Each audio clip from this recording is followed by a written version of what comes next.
구하시며 아버지의 뜻이 하늘에서와 같이 땅에서도 이루어지소서. 오늘 저희에게 일용할 양식을 주시고 저희에게 잘못한 일을 저희가 용서하고 저희를 유혹에 빠지지 않게 하시고 악에서 구하소서. 아멘. 성부와 성자와 성령의 이름으로 아멘. 예, 안녕하십니까. 저는 주계 심평영위원회 총무를 맡고 있는 서울교구의 양기석 스테파노 신부라고 합니다. 이렇게 만나 뵙게 돼서 반갑습니다. 예. 안내해드렸던 대로 일정에 따라서 오늘 이 시간부터 내일 모레 점심까지 같이 시간을 보내게 될 텐데요. 오늘 주요한 강의는 오늘 오후에 두 강의를 연속으로 듣게 될 겁니다.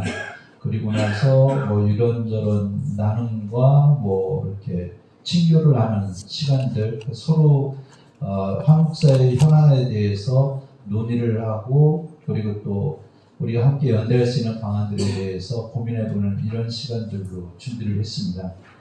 첫 번째 시간으로요.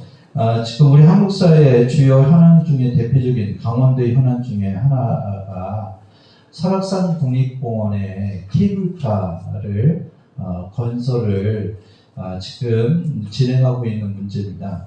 굉장히 오랜 시간 동안 설악산 케이블카 문제에 대해서 깊이 있게 고민하고 기도하시면서 그 케이블카가 건설이 시작되지 못하도록 막아오셨던 박그린 아우스 형제님, 지금 녹색연합 공동대표를 하고 계신 박그린 아우스 형제님을 모시고서 이야기를 들을까 싶습니다. 제 기억에요. 제가 한 10여 년 전쯤부터 뵀던 것 같은데 약간 색이 바른 것 같은데 계속 같은 스타일로 이렇게 아래는 녹색 이렇게 위에는 케이블카 치사라는 이런 셔츠를 입고 활동을 하세요. 네. 여전히 이제 세월이 흘러서 이제 주름은 조금 늘어나긴 하셨는데 그래도 여전하신 것 같습니다. 오늘 그 케이블카 얘기에 대해서 우리가 왜 이런 것에 관심을 가져야 되고 왜 설악산을 지키는 방법이 케이블카를 막아내야 되는 것인지를 잘 전달해 주실 겁니다. 박수로 환영해 주시기 바랍니다.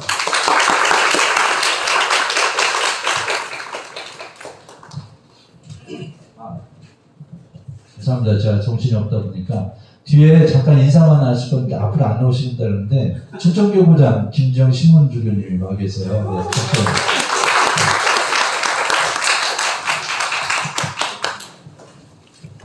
네, 반갑습니다. 저는 설악동 성당 신전입니다. 그리고 설악산으로 제가 서울 생활을 접고 들어간 지는 92년도에 들어가서 93년도에 설악녹색연합을 창립하고 지금까지 설악산 국립공원의 환경운동을 이어오고 있습니다. 사라질 것 같으면서도 다시 일어나고 계속 이렇게 정권이 바뀔 때마다 쓰러졌다 다시 일어나는 케이블카 문제를 계속 해오다 보니까 정말 답이 없을까 그런 생각이 들 때도 있는데 늘 자리에서 제가 얘기하는 것은 케이블카 사업이 끝나는 것은 우리가 투쟁을 멈추는 그때라고 얘기합니다.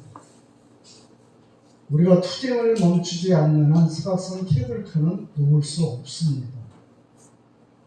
그리고 저는 지금까지 한 번도 설악산 케이블카가 놓여지리라는 생각을 해본 적이 없습니다. 그 힘이 어디에서 나오는지는 여러분들은 다 아실 겁니다. 그리고 끊임없이 설악산 원지를 살면서 설악산 어머니와 산양 형제를 바라보고 눈을 맞출 때 정말 어떻게 우리가 해야 되는 것인가, 우리가 이렇게 함부로 해도 되는 것인가, 함부로 할 수 있다는 말인가 하는 것들을 생각해 보게 됩니다. 어제 하루 종일 그 비가 내리면서 바람이 굉장히 선선한 바람이 들어올 때에 여름에 그 찌는 듯한 더위 속에서 정말 물러가지 않을 것 같은 그 더위를 우리가 겪으면서 기후 위기와 여러 가지 환경 문제들을 떠올리고 있지만 벌써 날짜가 가면서 선선한 바람이 불고 자연의 흐름은 한 번도 멈추지 않았고 한 번도 정지하지 않는 끊임없이 변화하는 자연 속에서 우리들의 삶을 들여다봤었습니다. 그래서 오늘 여러분에게 이제 사진을 보면서 설명을 쭉 드릴 건데요. 어저께 사진을 이렇게 편집을 하면서 욕심이 참 많이 생기는 것 같았어요. 자꾸 넣다 보니까 사진이 한 200장 정도가 돼서 근데 저에게 주어진 시간이 2시간이어서 2시간 동안에 잘 맞춰보도록 하겠습니다. 그래서 설악산의 아름다운 모습도 있지만 지금까지 우리가 싸워왔던 그 투쟁의 과정들이 이어지고 해서 기쁨과 슬픔을 함께 이야기하게 됩니다. 강의를 시작하도록 하겠습니다. 불은 다 꺼주시죠.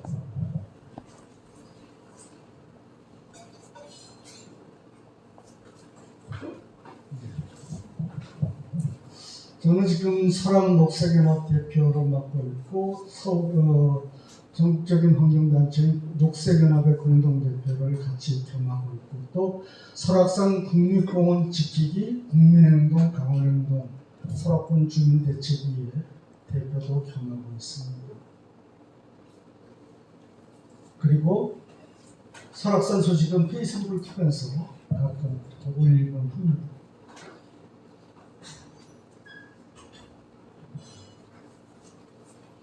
우리는 살아가면서 어둠과 밝음 속에서 삶을 이어가게 됩니다.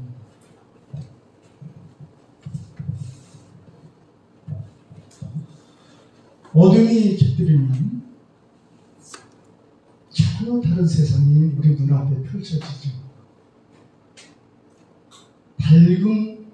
밝은 세상보다도 훨씬 더 멀리, 훨씬 더 넓게 볼 수 있는 이 세상을 우리는 우주라고 일컬어보기도 하죠. 그리고 수많은 별들 가운데 우리 지구도 그 안에 들어있습니다. 1977년 보이저 1호를 태양계를 벗어난 우주 공간을 탐색하기 위한 보이저 1호를 쏘아 올렸고 그 보이저 1호가 13년 동안 달려서 이제 막 태양계를 벗어나려 할 때 태양으로부터 61억 킬로미터 떨어진 자리에서 카메라를 태양을 향해서 돌렸죠. 그리고 이 사진을 찍은 겁니다. 이 작은 점 하나가 45억 년의 역사를 간직한 푸른별 지구죠. 저 안에 수많은 역사와 수많은 생명들이 쓰러져간 그 별을 바라보면서 천문학자 칼 세이건이 쓴 창백한 푸른별이라는 책을 보면 우리가 얼마나 겸손해져야 되는지를 자기는 이야기하고 싶어서 이 사진을 찍자고 제안했었다는 이야기가 나옵니다. 그리고 저 작은 천안에 우리들이 그토록 사랑한다는 설악산도 들어 있습니다. 설악산의 하루는 이렇게 동해에서 떠오르는 아침 햇살을 받으면서 밤새 웅크리고 있던 설악산 어머니가 이제 막 일어섭니다. 그 아침의 기운은 그 자리에 서보면 온몸이 뜨겁게 달아오르는 느낌으로 내게 다가서고 합니다. 그리고 그렇게 시작된 하루가 서산으로 해가 지면서 이제 또다시 어둠의 세상 속으로 들어가죠. 그리고 이런 날들이 모여서 우리는 계절을 이어가게 됩니다. 이른봄 살에 들어가면 그냥 어떻게 할 수 없는, 견딜 수 없는 그런 느낌을 받죠. 내 몸에서도 뭔가 돋아날 것 같은, 그리고 어디선가 내 귓줄에 와서 막 속삭거리는 것 같은 그 소리. 봄은 그렇게 시작되면서 대청봉에 털진달래 꽃을 피워온 램으로써 찰나는 봄이 절정에 다다르게 된다. 이 봄이 아쉬워 머뭇거리지만 바로 또 여름으로 들어가게 되죠. 한여름의 숲은 길도 없고 들어가기도 그렇고 정말 그렇지만 한 발 들었으면 그 안에 생명들이 살아가는 모습과 그 생명들이 지나다닌 어렴풋한 길을 통해서 우리는 새로운 세상으로 들어가게 됩니다. 그리고 한여름의 소라는 비와 구름과 안개가 뒤엉켜서 아주 무질서한 것처럼 보이지만 저 속에 들어가면 자연의 빈틈없는 질서가 끊임없이 이어지고 있음을 온몸으로 느끼게 됩니다. 그리고 찬바람이 불면서 이제 설악산 저 위에서부터 나무들이 붉게 물들기 시작하죠. 그리고 온 산을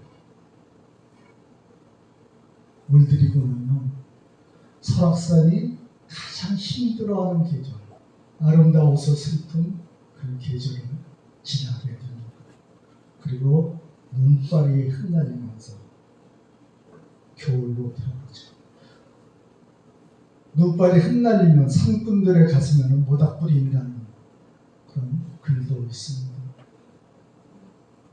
그리고 온 산이 눈으로 덮여서 가장 생명을 깊이 품는, 그리고 그 품은 생명은 이듬해 봄까지 잘 간직했다가 다시 봄을 일으키는 그런 겨울의 모습입니다. 봄, 여름, 가을, 그리고 겨울. 우리는 계절마다 산에 들어갑니다.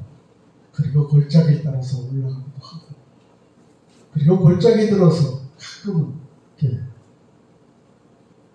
뭐 같으세요? 저는 이걸 보는 순간에 귀신고래다.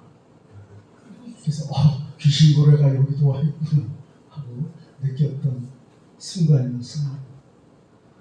그리고 겨울가에 돌단풍들이 피어나고 또 작은 무릎 꿇지 않고 눈을 맞출 수 없는 작은 꽃들, 봄의 전령이라고 그러지만 노르기,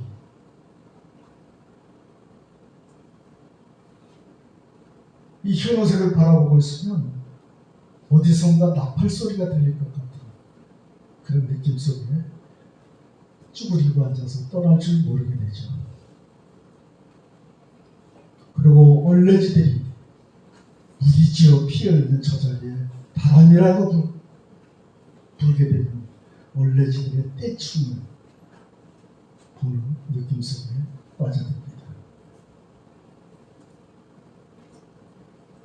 바람꽃은 활짝 아름답게 피어서 설악산을 더욱 돋보이게 하고, 설악산은 바람꽃을 품어서 꽃 피우게 하는, 서로가 서로를 위하는 자연의 섭리인 것 같습니다. 그리고 8월쯤 되면 설악산 정상부에 이제 금강초롱이 피어나게 되죠. 금강초롱은 우리나라 특산 종임에도 불구하고 라틴어 학명에는 일본 사람 이름이 둘씩 들어가 있죠. 하나부사야 아시아티카 나카이라는 이름을 가지고 있습니다. 나카이라는 일본 식물학자가 일제 강점기 때 우리나라 식물조사를 하면서 금강산에서 처음 발견했고, 그리고 그 학명을 처음 발견한 사람이 이제 짓게 되죠. 지으면서 식물 조사를 할 수 있도록 돈을 대어준 하나부사라는 사람의 이름을 앞에 넣어서 하나부사야 이름을 넣고, 그래서 그 사람에게 헌정한 꽃입니다. 우리나라 특산종임에도 불구하고 아주 슬픈 그런 이름을 가지고 있는 꽃이기도 하죠. 또 가을이 되면 이제 가을꽃들이 피면서 대청봉은 하늘이 꽃밭으로, 그러나 많은 사람이 오르내리면서도 눈길 제대로 주지 않는 그런 것이 또 하늘 꽃밭이 아닌가 하는 생각도 듭니다. 계절의 흐름을 아무리 눈이 와서 막으려 한들 막아지지 않죠. 바로 이렇게 식물들뿐만 아니라 나무들도 계절에 따라 또 다른 세상을 펼쳐 보이게 됩니다. 이런봉산에 들어서 하늘을 올려다보면 연두빛 하늘이 보입니다.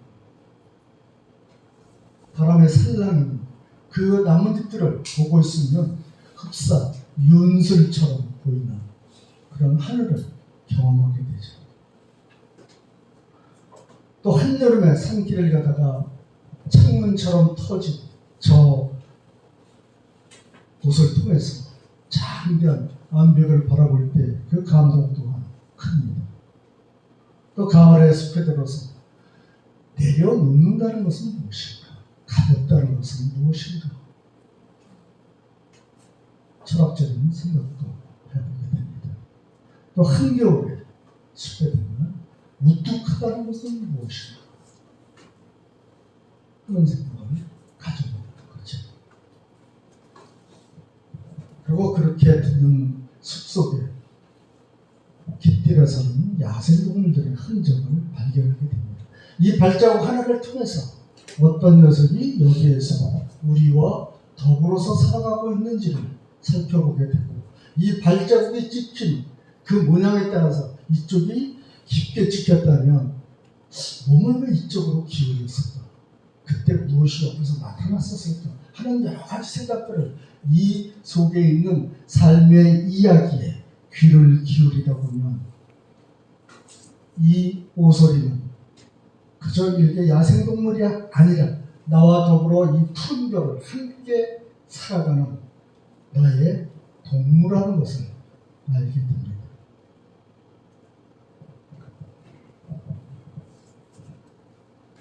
지금 청설모가 하나는 이쪽으로, 하나는 발자국이 이쪽으로 나 있습니다.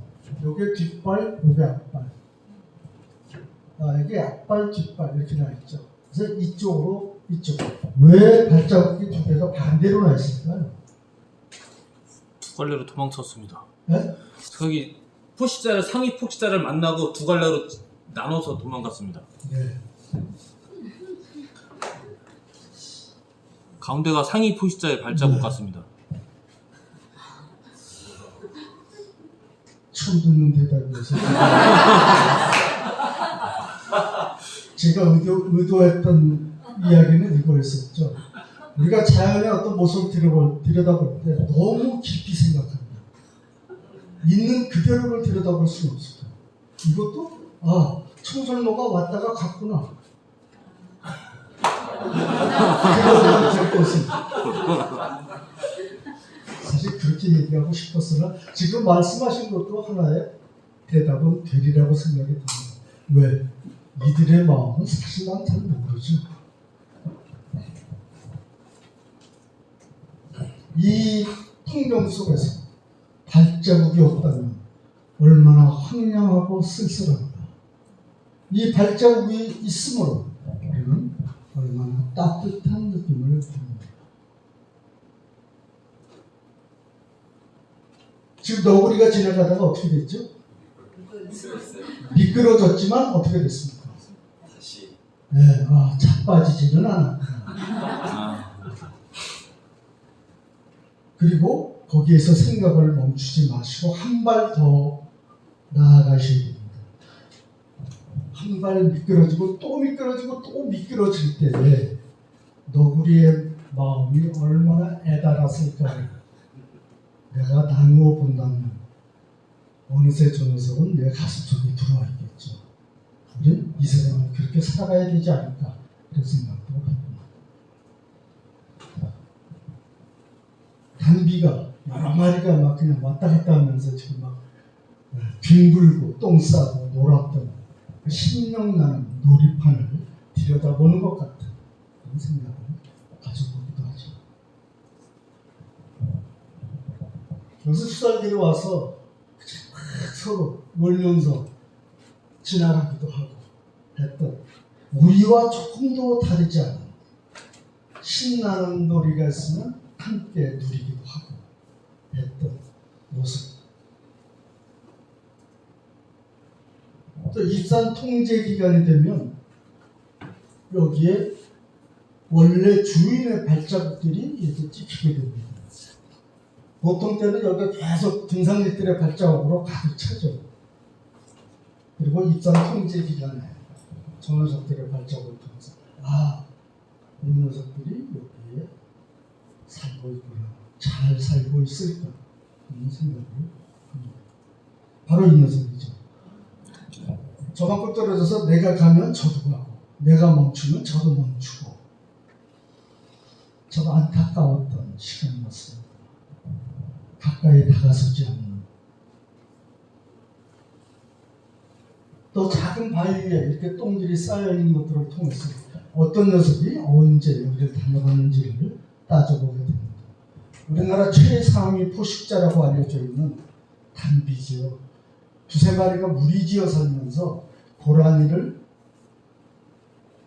잡는 그런 모습들을 통해서 우리나라 최상위 포식자라고 그렇게 이름이 붙여지기도 했습니다. 또 한겨울에 깊은 눈을 밀고 지나간 이 모습을 통해서 이걸 보면 옆에 빗자루로 쓸어놓은 것처럼 털자국이 싹싹 나있죠. 그냥 그 숨소리가 훅훅거리는 숨소리가 빗절에 닿을 것 같은 바로 주인공은 녀석이죠. 멧돼지. 이거 뭐 보시면서 딴 생각은 안 하시겠죠. 멧돼지도 산에서 우리는 위험하다고 늘 이렇게 이야기를 듣지만 이렇게 마주쳐서 눈을 이렇게 바라보고 있으면 그 눈매가 얼마나 순한지 모릅니다. 결코 다 잡아서 없앨 짐승은 아니다. 우리와 더불어 살아가야 될 생명이라는 것을 알고 있습니다. 꽃보다 똥이 더 반가운 까닭은 왜일까요? 그것은 그가 살아있기 때문입니다. 바로 우리나라 토종. 야생에서의 고양이과 짐승 중에서 딱 생만 남아있죠. 시라소니, 표범, 호랑이 다 멸종됐습니다. 이 녀석만이라도 잘 살아가기를 빌게 되고, 다만 길고양이 문제가 요즘 굉장히 심각하죠. 산에서 새들이 넘어나지 않을 정도로. 맞습니다.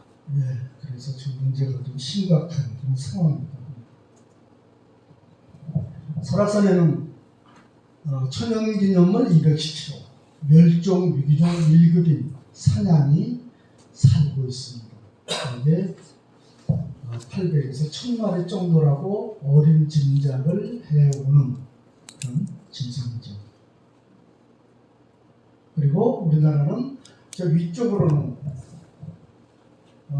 러시아의 시오테알린 자연보호구 이쪽으로 극동지방, 그리고 중국의 흑룡강성, 그리고 북한의 대응, 이 백두산에서부터 개명원 일대로 해서 금강산까지, 그리고 우리나라는 설악산 밑으로 쭉 내려가면서 대략 1000마리 정도 있는 걸로 이렇게 얘기가 됐었습니다. 과거 사냥은 바위가 없으면 살아갈 수가 없습니다. 천적으로부터 자신을 보호하는 방법은 바위 절벽으로 도망가는 거죠. 그래서 저런 바위 벽돌을, 바위 능선을 찾아 올라가면 이렇게 앞이 대부분 터져 있고 뒤는 바위에 기댈 수 있는 그런 장소에 이렇게 똥들을 싸고, 늘 같은 자리에 와서 똥을 싸다 보니까 아주 똥판을 이루고, 그리고 이 장소가 좋아서 저도 가면 여기다가 침 안 깔고 잠을 자는 경우가 많습니다. 밤새 그 사냥 똥냄새에 취해서 한 마리 사냥이 되는 꿈을 꾸기도 하죠. 그리고 대개 겨울을 뺀 나머지 계절에 쌓은 그 물기가 많고 그 신선한 풀들을 먹는 계절에는 똥의 색깔이 저기 검은 똥을 싸기도 합니다. 그리고 겨울철에 이 가을부터 겨울로 들어가면서 사냥들의 그 똥 색깔도 가을 단풍처럼 색깔이 바뀌게 되죠. 그래서 보면 이렇게 여기 앉아서 앞에 그 풍경들을 바라보고 있으면 요새 말로 참 멍 때리기 너무나 좋습니다. 그래서 겨울똥은 대개 이런 갈색을 띠기 때문에 이런 똥들을 통해서 오래된 똥 위에 새 똥들이 얼마나 쌓여있느냐를 보고 몇 마리의 사냥이 얼마나 자주 드나들면서 살아가고 있는지를 들여다보게 됩니다. 가면 이제 똥들을 계속 무더기마다 한 마리가 싼 그 무더기들을 되게 이렇게 짐작하면서 몇 알씩 똥을 싸는가에 대해서 계속 그 조사를 했던 적이 있습니다. 그래서 보면 되게 한 번을 싸는데 한 300개에서 400개 정도. 그리고 똥 싸는 모습은 되게 이제 이렇게 엉덩이를 뒷발을 약간 구부리지 꼬리를 올리고 똥을 싸는데 그 모습은 되게 2차 대전 B-29가 폭탄을 떨어뜨릴 때처럼 두두두두두두 이렇게 떨어지는 그런 모습이죠. 들어가서 똥을 이제 계속 실어보니까 하루 종일 똥을 만지다 보면 손이 얼굴로 보면 강한 똥 냄새가 이렇게 나요. 그리고 이제 숙달되니까 딱 잡으면 50원씩 딱 잡히기도 하고 저에게는 늘 그리운 냄새죠. 그래서 그 통에 사냥똥을 넣어가지고 다닙니다. 그리고 겨울철에 가장 많이 이제 제가 활동을 하게 되죠. 겨울철에 무엇 때문에 겨울철에 가장 많이 춥고 힘든데 왜 그렇게 다닐까요? 바로 이 발자국을 통해서 추적을 할 수가 있어요. 그래서 짧게는 몇 시간, 길게는 2, 3일씩 계속 발자국 따라서 추적을 하게 되고 날이 적으면 또 사냥불에 들어서 자고 또 따라가고 그래서 사냥이 얼마만큼의 땅을 쓰고 있는지 영역이 얼마나 되는지 그리고 그 산을 다니면서 어떤 것들을 찾아서 먹게 되는지 어떤 행동들을 하게 되는지 그런 것들을 따져보게 됩니다. 그러다 보면 이렇게 가끔 사냥과 맞닥뜨리는 때가 있죠. 그래서 이때도 이 바위 뒤에 사냥이 있을 것 같은 느낌을 딱 가지고 다가갔을 때 두 마리가 골짜기를 걸으면서 튀어서 가지 않고 나를 계속 바라보고 있었어요. 저것이 어디다 쓰는 물건인가 그랬을지도 모르겠습니다. 한참을 바라보다가 사라졌다. 오래도록 기억에 납니다. 지금도 그 모습이 눈에 선하게 보입니다. 그러나 그런 만남만 있는 것은 아니죠. 또 가다 보면 죽음들이 있습니다. 이렇게 죽음을 만나게 되면 다 이렇게 간추려서 가지고 오지 않고 그냥 내버려두죠. 그리고 한 일주일쯤 있다가 올라가 보면 아무것도 남아있지 않습니다. 죽어서 자신의 몸을 굶주린 다른 생명에게 다 내어주는 삶. 그거는 보시하는 삶일까 생각해 봅니다. 그리고 또 이렇게도 말합니다. 죽어서 눈에 묻혀 있다가 계속 눈이 녹으면서 이제 드러나는 죽음들. 그리고 어느 정도 지나면 아무런 흔적도 없이 자연 그대로의 모습으로 다시 돌아오는 그 모습을 보게 됩니다. 그리고 무인 카메라를 통해서 사람들이 어떻게 생활하고 있는지, 어떻게 살고 있는지, 어떤 모습인지를 깊이 들여다보게 되죠. 제가 1992년도에 설악산으로 들어와서 환경활동을 시작하면서 93년부터 계속 사냥의 뒤를 쫓기 시작했는데 1년에 서너 차례 사냥을 만나는데 암컷인지 수컷인지도 알아보지 못합니다. 우리나라에서 자료는 도감에 나와 있는 반쪽짜리 내용밖에는 없었습니다. 그래서 몇 년을 그렇게 궁금증에 시달리다가 세계자연보존연맹 IUCN에 메일을 보냈습니다. 러시아에 우리가 이러이러한 사냥을 지금 조사를 하고 있고 뒤를 밟고 있는데 전문가를 소개시켜달라. 그랬더니 우리와 같은 종의 사냥이 사는 러시아 극동지방의 시오테 알린 자연보호구의 알렉산더 미슬렌코프와 그 부인되는 인나 볼로시나 박사를 소개해줬고 그해 10월 달에 제가 두 분을 초청해서 열흘간 설악산에서 함께 조사하면서 모든 궁금증이 다 풀렸어요. 그때 그 희열은 이루 말할 수 없었고 그리고 11월 달에 두 사람들이 저를 초청해서 20일간 러시아의 시오테알린 자연보호구에 가서 사냥을 함께 조사하고 그 뒤에 해마다 서로 오가면서 사냥 조사를 끊임없이 해오고 있습니다. 그때 배운 것 중에 하나. 수컷은 얼굴이 이렇게 검은 편이에요.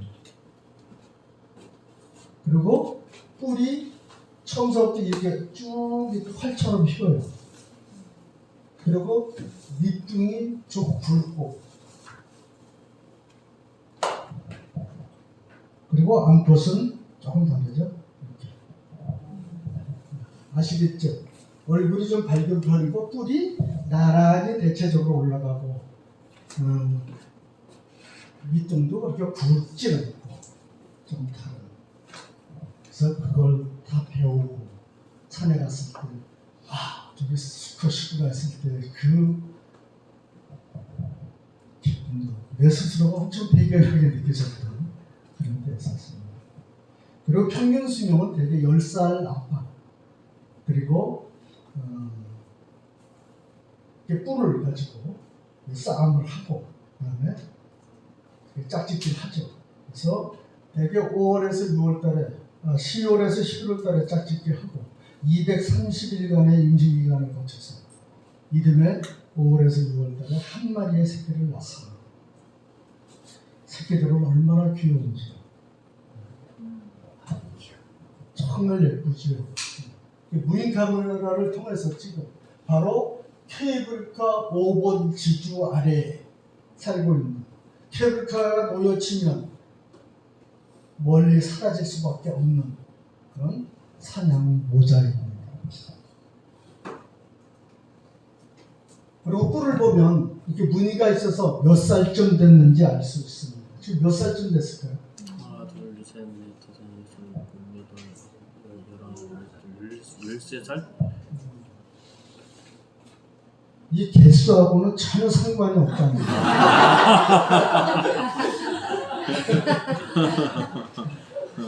그 개수대로 무엇 때문에 질문을 하겠어요.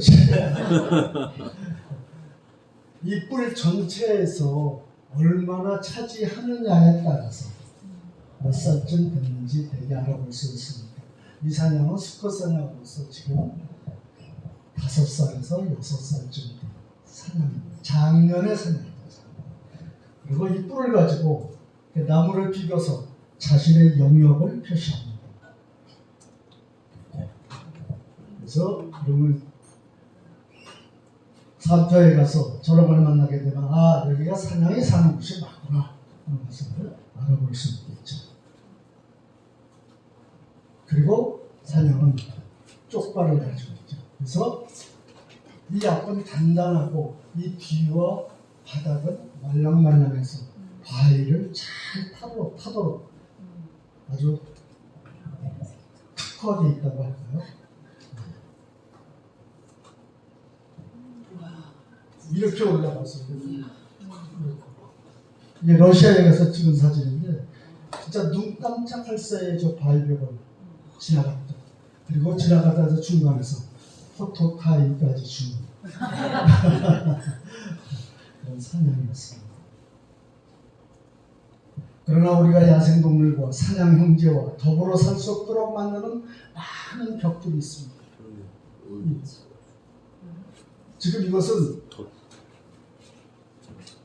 낙엽으로 다 덮여 있는 건데 사진을 찍기 위해서 제가 긁어낸 거거든요. 그래서 여기를 밟으면 양쪽에 이 톱니가 딱 발목을 잡으면서 발목이 부러지거나 죽기 전엔 벗어날 수 없습니다. 그리고 여기에다가 양쪽에 나뭇가지를 놓아서 이렇게 짚을 수밖에 없는 이런 잔머리까지 그 좋은 머리를 다른 데 쓰면 어떨까? 우리가 잘 아는 올무죠. 보통 밀렵꾼 한 사람이 보통 몇백 개씩 묻습니다. 그러니까 자기가 어디다 올무를 놨는지 기억해내지 못해서 걸려서 그냥 썩어가고 있는 짐승들이 부지기수입니다. 그러다 보니까 우리 산하에서는 야생동물이 멸종의 길을 갈 수밖에 없는 이런 상황에 빠지죠. 이 나이 많은 사냥도 지금 올무에 걸려서 꼼짝 못하고 썩어가고 있는 거죠. 올무에서 벗어나려고 얼마나 발버둥지를 쳤으면 나뭇기도 이렇게 다 벗어졌습니다. 이 흔적을 보면서 정말 옆에 있었으면 때려 죽일 것 같다. 그런 분노를 느꼈었죠. 이 단비도 지금 허리에 올무가 걸려서 꼼짝 못하고 있습니다. 그래서 자루를 머리에 씌워서 풀어주긴 했지만 오래도록 이렇게 배가 쫄려 있으면 장부터 썩는다. 우리는 과연 무슨 짓을 하고 있는 것인가? 저렇게 잡은 저 생명을 통해서 내가 건강하고 잘 되리라는 어떤 생각을 가질 수 있는 건가? 요새 올 겨울에 아프리카 돼지열병 때문에 차단 펜스 때문에 굉장히 많은 문제가 있었죠. 이 아프리카 돼지열병 차단 펜스는 아프리카 돼지열병을 가지고 있는 그 야생 멧돼지들을 막아내기 위한 펜스거든요. 그럼 이걸 쳤을 때 어떤 문제가 일어나는지를 미리 다 따져보고 이걸 쳤을 때 그 문제들을 어떻게 해결할 것인가를 대책을 마련하고 이걸 쳐야 되는 거죠. 무조건 펜스부터 치는 것이 아니라 이렇게 치다 보니까 이 펜스에 지난 겨울에 갇혀서 죽은 사냥이 1000마리가 넘습니다. 그동안에 우리나라의 사냥이 전체 2000마리쯤 된다고 얘기했었어요. 근데 1000마리가 죽고 나니까 숫자가 벼랑간에 올라갔죠. 환경부에서 4000마리쯤 될 것이다. 숫자 노름한다고 해서 될 일은 아니죠. 그래서 이걸 통해서 사냥들은 겨울이 되면 눈이 오면 위에서 낮은 곳으로 내려와서 먹이를 찾습니다.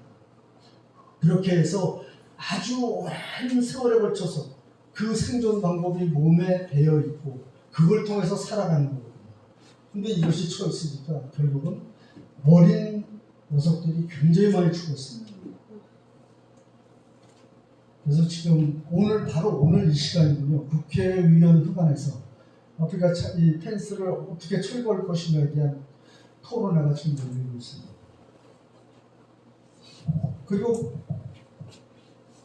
건널 수가 없으니까 저렇게 저기 서서 꼼짝 못하고 있는 사냥을 우리는 보기도 했었죠. 아주 여기에 그 박목장처럼 내려와 있었어요. 사냥. 그리고 그 사냥들이 결국 데리고 죽는 거죠. 이걸 통해서 정말 많은 사냥들이 죽었고 사냥뿐이겠습니까?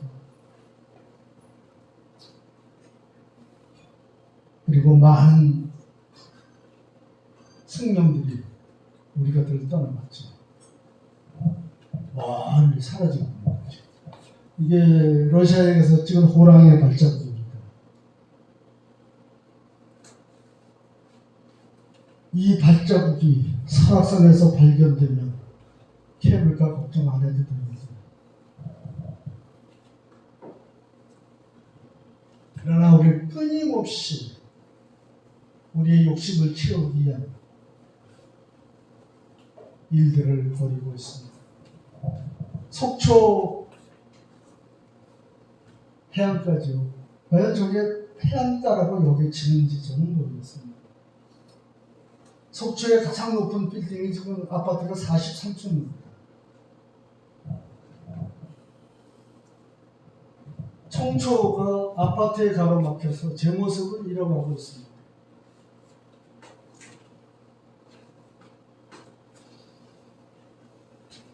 이 안에 사는 사람들은 풍경의 독점입니다.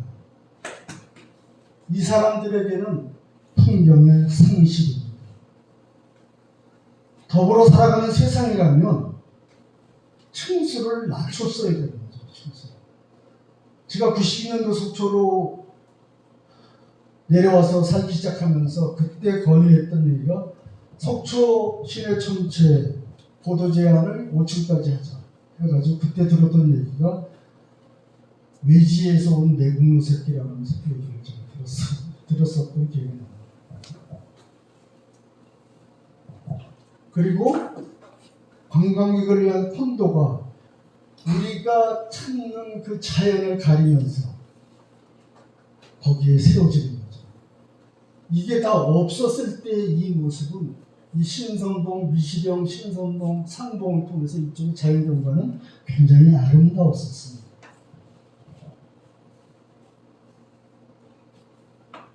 그리고 때만 되면 설악산으로 끊임없이 들어가죠. 욕할 수는 없습니다. 도시의 지친 영혼들이 어디 가서 위로를 받을 수 있겠습니까? 결국은 이렇게 들어갈 수밖에 없지만 끊임없이 끝까지 차를 가지고 들어가죠. 그래서 물어봐요. 걸어가면 30분이면 갈 수 있습니다. 아, 이렇게 가는 것도 재미있죠. 서울의 그 교통난에 숙달된 그 사람들에게는 이것이 아무것도 아닌 것 같았어요. 그런 느낌이 들었었어요.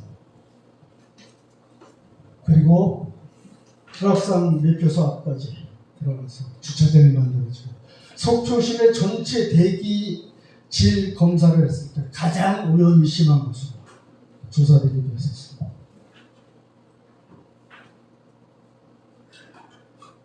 가을철 설악산에 들어가려는 관광객들의 모습. 그럼 코로나 전입니다. 설악산에 1년에 340만이 입장을 합니다. 하루에 10,000명. 설악산이 견딜 수가 없습니다. 그리고 코로나가 지나간 뒤에 널널해졌죠. 지난해 설악산 입장객은 230만이었습니다. 아직도 많죠. 그래서 끊임없이 저는 제안했습니다. 입산 예약제를 하자. 근데 안 합니다. 내가 사는 집에 10명을 채워줄 수 있는데 매일 100명이 찾아온다면 어떻게 하시겠습니까? 번호표를 나눌 수 있겠죠. 1번부터 10번은 오늘, 11번부터 20번은 내일. 그게 입산 예약제입니다. 설악산 어머니가 견딜 수 있을 만큼만 사람을 받아들이는 것.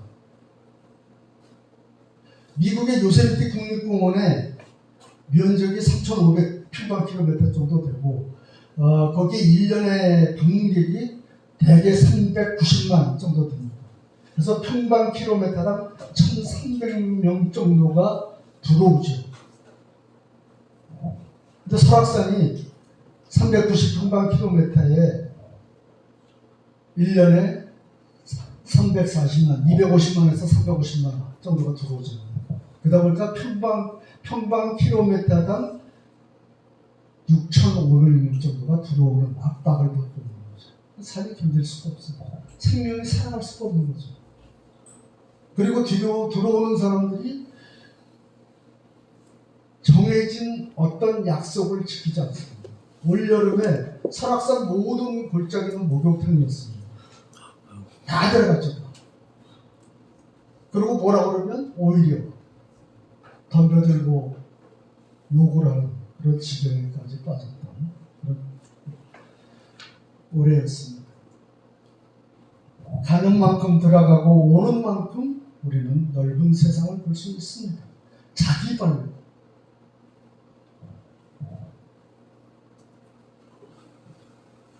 오색에서 대청봉 가는 길이 가장 빠른 길이죠. 보통 사람들이 가면 4시간 정도면 대청봉에 오를 수 있습니다. 그리고 새벽 3시면 문을 열죠. 그러다 보니까 벌써 12시가 넘어가면 여기에 버스들이 와서 등산객들을 내려놓고 가죠. 그래서 3시가 되기만 기다리면서 딱 준비를 하고 있다 문이 열리자마자 쏜살같이 급기 훈련하듯이 저기로 올라갑니다.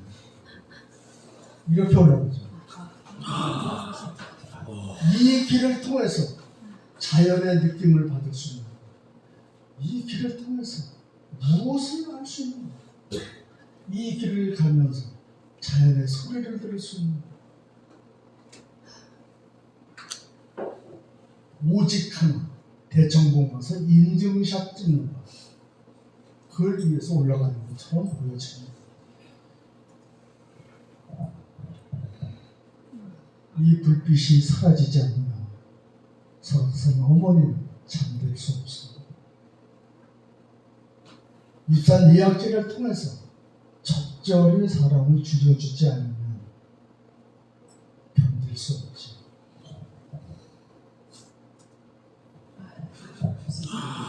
대청봉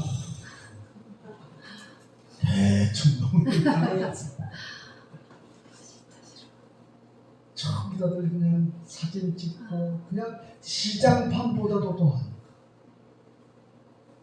어떻게 말할 수 없는, 제가 2009년부터 3년 4년 매주 대청봉 올라가서 1인 시위를 했었습니다. 그때 저는 못 볼 꼴을 다 봤어요. 싸움판도 이런 싸움판이 없었습니다.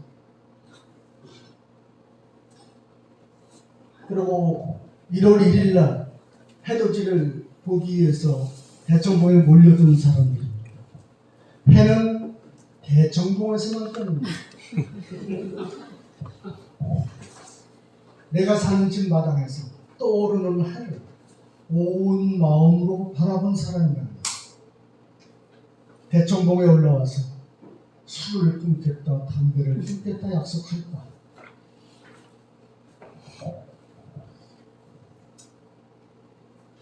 그 많은 사람들이 40만 정도가 올라오죠.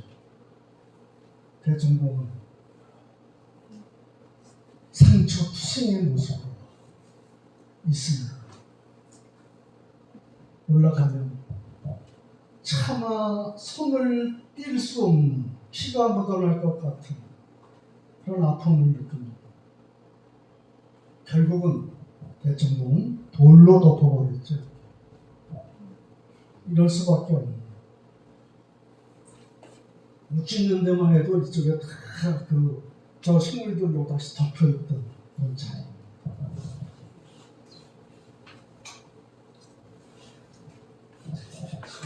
왜 들어가는 거지?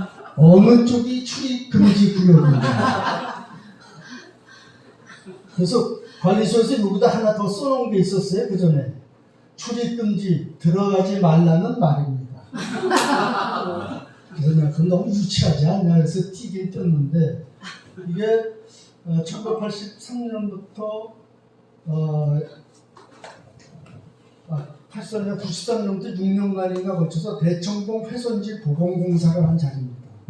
너무 헐벗다 보니까 여기를 흙을 갖다 메꾸고 복원을 하기 위해서 공사를 했죠. 이거는 안지라고 만들어 놓은 것이 아니라 흙들이 밀려나지 않도록 했던 것입니다. 그러니까 이렇게 들어가 있으면 우리 아이들이 식물로 덮인 대청봉은 볼 수 없죠. 그래도 다 들어가 있죠. 그래서 나오시라고 얘기를 하면 알았어요. 그리고 헐짓다 하고 나옵니다. 그리고 왜 대청봉과 꼭 그렇게 뭘 먹는가? 대청봉에서 먹으면 더 맛있나요? 근데 이렇게 음식 먹는 사람도 있지만 또 이 건배들은 또 무죄하죠. 그분들의 마음은 100번 이해합니다. 그분들의 마음이나 에베레스트 정상에 올라선 사람의 마음이나 저는 같다고 생각합니다. 감격스럽겠죠. 그러나 그 감격을 좀 누를 필요도 있잖아요. 적절히 나누어서 내 가슴 속에 담아내는 것도 중요한 일이 아닐까 하는 생각을 해봅니다.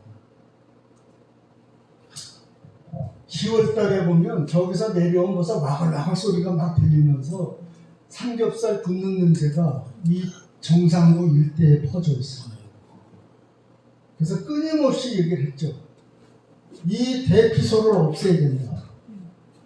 정상부에 시흥각 대피소, 소청 대피소, 중청 대피소가 있음으로 해서 정상부의 사람 끌어올리고 정상부의 훼손이 급격하게 심해지면서 많은 문제가 일어난다. 정상부에 있는 대피소들을 다 철거하자.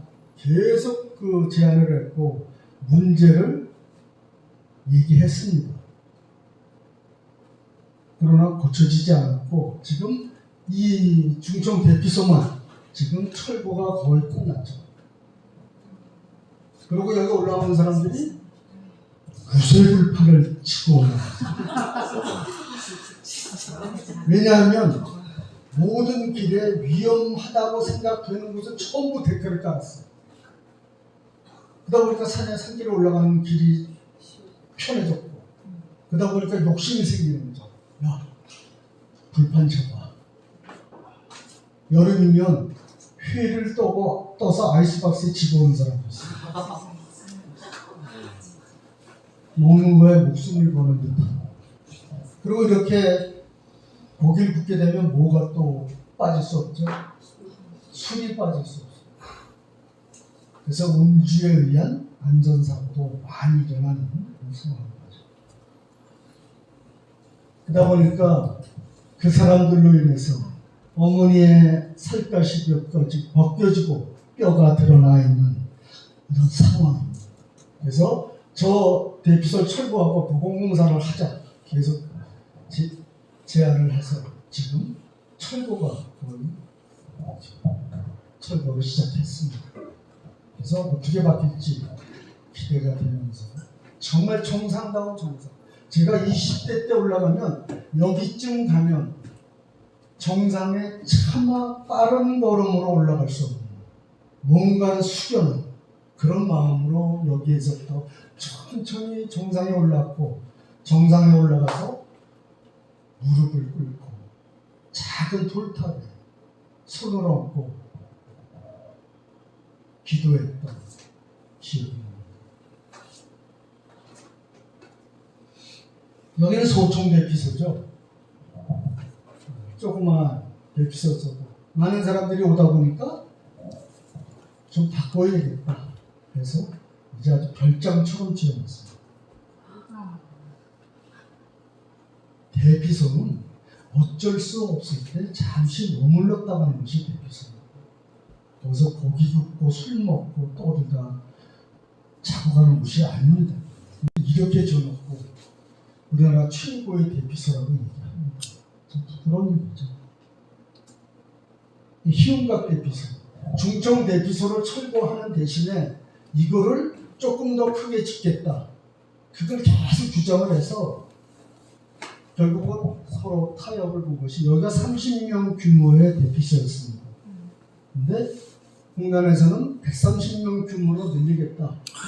우리는 80명, 50명 정도로 내리자. 계속 서로 실랑이를 하다가 결국 80명으로 맞춰서 짓겠다 했지만 이렇게 지었어요.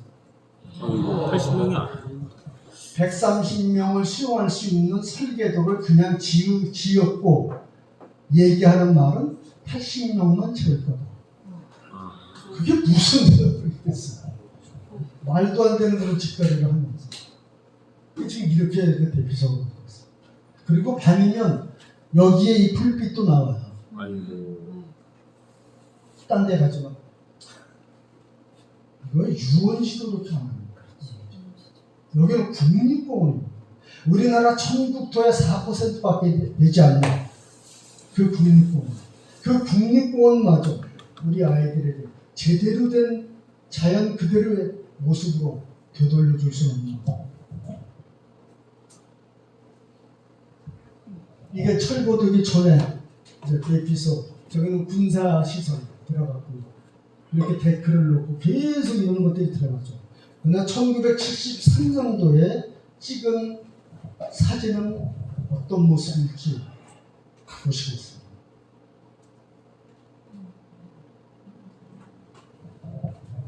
아무것도 없고 헬기장만 조금 앞에 있어. 이때 올라가면 진짜 바람 소리와 그 수많은 생명들의 소리로 가득했던 그런 곳이에요. 산길도 가르마처럼 말해서 그때의 그 모습이죠. 이게 1973년, 불과 20년 만에 정상군은 초토화 됐습니다. 그리고 산길도 자꾸 이제 저런 계단을 해주다 보니까 또 힘들고 옆으로 가고 점점 넓어지고 파이고 비가 오고 빗물의 통로가 되면서 급격하게 쓸려 내려가고 그럼 그 자리에 뭐가 들어가겠습니까? 이게 들어가죠. 여기에 올라서면 그저 빨리 가고 싶은 생각밖에 없습니다. 여기 이 길을 가면서 자연이 정말 아름답다고 생각할 사람이 몇이 없습니다. 그리고 위험하다고 점점 더 저런 시설들은 늘어나는 거죠. 이 풍경 속에서 이 철계단이 차지하는 것은 어떤 것입니까? 저 철계단이 있음으로 해서 우리는 이 풍경을 다 잃어버린 것과 같죠.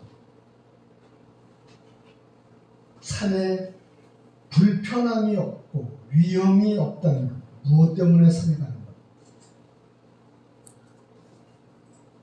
데크가 완전하진 않은 거죠. 그것도 낙석에 의해서 무너지기도 합니다.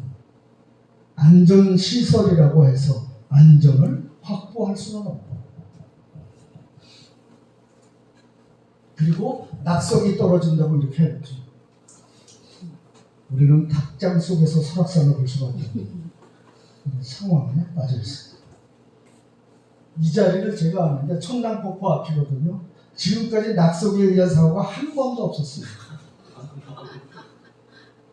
근데 이거라도 쳐놔야 관리소장이 안심이 되고 잠이 잘 오는가 봅니다. 무슨 원이 그렇게 많은가? 몸에 두드러기가 나는 것처럼. 그래서 가을 성수기 끝나면 저는 스트레스 풀려갑니다. 걷어차고 부시고 이것과 어떻게 다른가 한번 보세요. 미사일.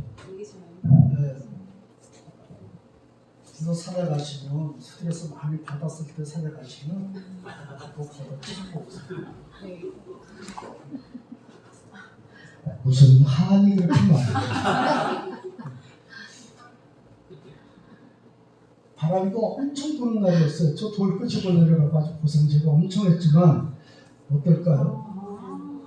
자연은 자연 그대로가 아름답습니다. 자연은 자연 그대로가 자연스럽습니다. 우리가 손대면 손댈수록 자연은 자연을 잃어버립니다. 이제 본론으로 들어갑니다. 여기는 공금성 케이블카죠. 중간 지주가 없습니다. 여기에서 소공을 해서 여기까지 이렇게 해서 여기까지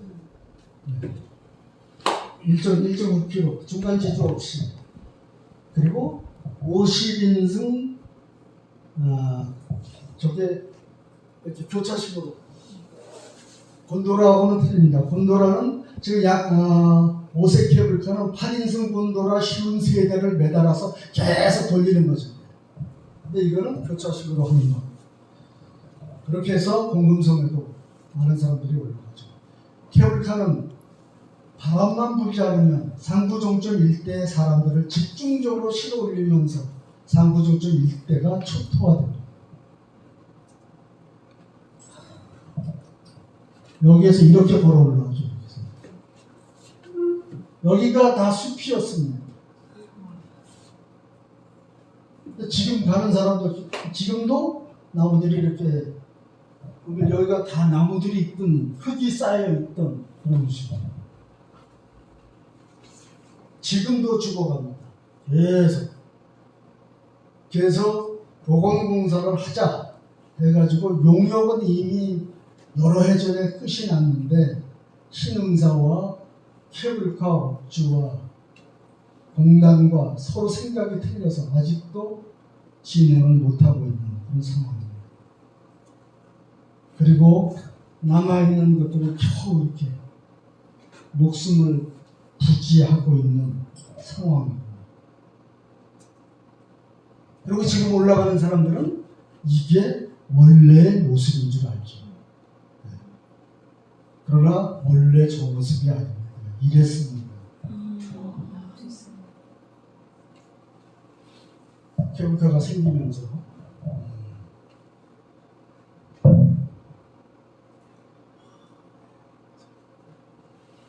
이렇게 됐거든요. 오색 케이블카예요. 여기가 오색입니다.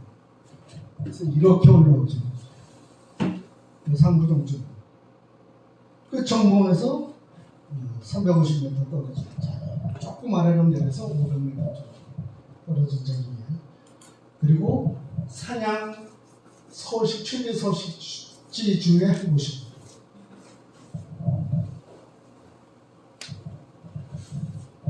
(82년도에) 강원도가 죽정봉 구간에 논다고 했다가 현상 부결됐었고요. 2010년 이명박 정권 때 자연공원법 시행령에서 자연보전지구의 거리 제한 2km를 5km로 늘려줌으로 해서 케이블카 사업이 본격적으로 추진되게 됩니다. 오색에서 대청봉까지가 4.3km예요. 그렇게 해서 사업을 신청했지만 2012년에 국립공원위원회에서 부결되면서 그냥 주저앉았죠. 그러니까 바로 6개월 만에 관문응선 쪽으로 바로 이 케이블카 사업을 신청했지만 국립공원위원회에서 2010년 13년에 부결시켰고, 그리고 박근혜가 대통령이 되면서 이게 정책과제로 할 것도 없습니다. 이렇게 됐었고, 그래서 계속 그 요구를 하다 보니까 2015년 8월 달에 국립공원위원회에서 조건부 승인을 하면서 케이블카 사업이 본궤대에 오게 되죠. 이때 당시에 사업비는 450억 정도가 있었어요. 그리고 이 과정 속에서 원주지방환경청에서 2019년 9월 달에 부동리에서 케이블카 사업이 이제 끝나는구나 했었죠. 근데 행정심판을 문재인 정권 때 신청을 했죠. 권익위원회에다가 많은 사람들의 그 경관을 누릴 수 있는 권리를 빼앗은구나 이래가지고 이게 인용이 됐습니다.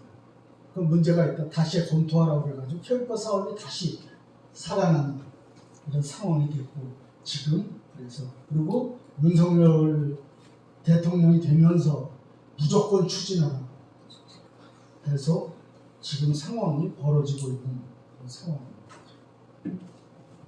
그 안에 끊임없이 싸움을 시작했고, 제가 1992년에 설악산을 내려오면서부터 지금까지 계속 케이블카 싸움을 할 수밖에 없는 상황이 벌어진 거죠. 그래서 이번에 그것은 국책기관 5곳이 모두 부정적인 의견을 냈음에도 불구하고 대통령 한마디에 그냥 통과되는 아주 어처구니 없는 그런 상황이 벌어진 겁니다. 허수아비입니다. 허수아비. 8번의 삭발 투쟁, 3번의 행정심판, 4번의 행정소송. 누구를 위한 일인가? 이 사람이 케이블카를 놓겠다는 그 자리에 가서 바람이 뺨을 스치는 바람을 맞아본 적이 있습니다. 케이블카 상부 정점에 들어설 그 자리에 서서 생명들의 소리에 귀를 기울여 봤을 때 오직 눈에는 돈 자본 독재 시대의 탐욕에 찌든 그런 무리들이죠. 무조건 추진이라는 건 모든 법을 깡그리 무시하겠다는 얘기예요. 대통령이 법을 지키지 않는데 누가 지키길 바라겠어요?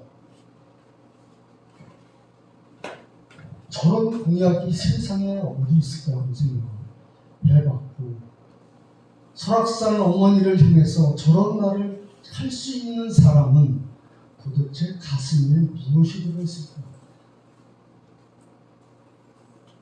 그래서 1차 때 2012년에 불결된 게 대청봉 바로 정상기에서 250m 떨어진 자리에 상부정점을 하겠다고 해서 부결됐고, 여기 또 1.6km 떨어진 자리에 6개월 만에 신청을 했지만 사냥 최대 서식지라는 이유로 부결됐습니다.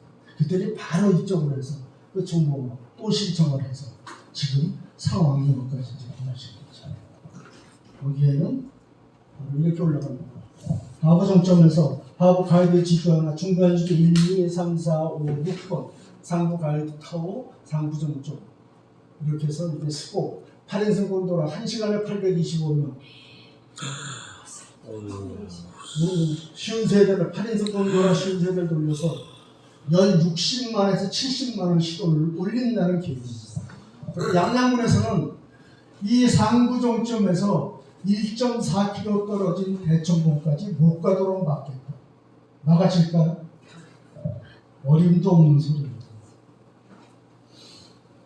덕유산에 설천봉 곤도라가 650m 떨어져 있는 거 처음에 막았었습니다.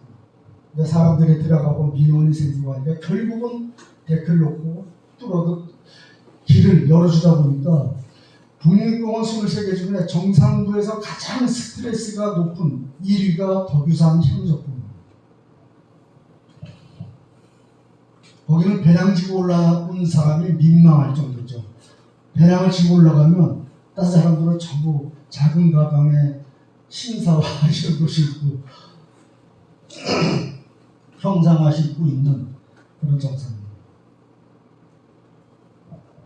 입이 오래전부터 다 측량이 끝났고 깃발이 꽂혔고, 이 깃발 하나가 이 자리에 꽂힘으로 이 나무에 진동이 바뀌지 않다. 이 나무에 떨림이 깊어지지 않을까.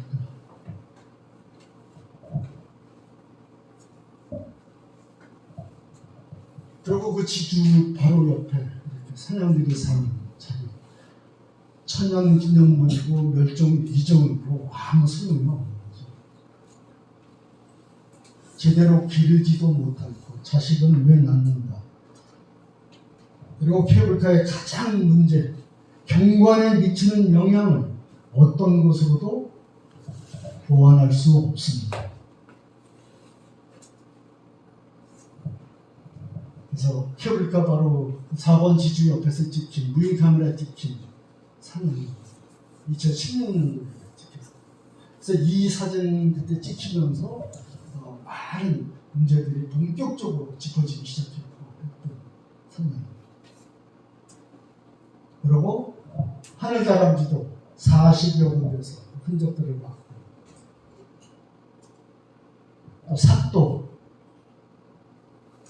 그 노선에 많이 살고 있습니다. 지금 어색 케이블카 예정 노선에 멸종 위기종이 10종 이상 살고 있습니다. 그래서 저는 이 노선에 제가 무인 카메라가 지금 달려있는 게 한 10개쯤 달아놨는데 가끔 꿈을 꾸죠. 표범 안 찍히나? 뭐 표범이 찍히면 그냥 케이블카 끝날 거예요. 근데 제가 또 믿는 구석은 하나 있어요. 상부정점과 하부정점에 저는 성모님의 기적의 패를 갖다 묻었어요. 저는 굳게 믿고 있습니다. 상부정점에 있는 나무입니다. 상부정점이 생기기 시작하면 잘려나갈 나무죠. 갈 때마다 끌어안고 머리를 대고 기도합니다. 오래 자리를 지킬 수 있도록 작은 힘 보태겠습니다. 오래도록 자리에서 살아주시기를 기도하게 되죠. 2011년도에 1월 2일 날 알몸 시위를 했습니다. 케이블카를 놓으면 설악산이 이렇게 헐벗는다는 얘기를 하고 싶었습니다.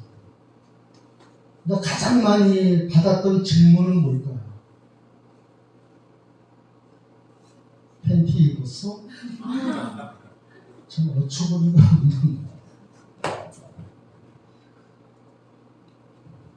설악산은 우리보다 훨씬 전에 이미 사냥들이 살아온 그들의 땅입니다.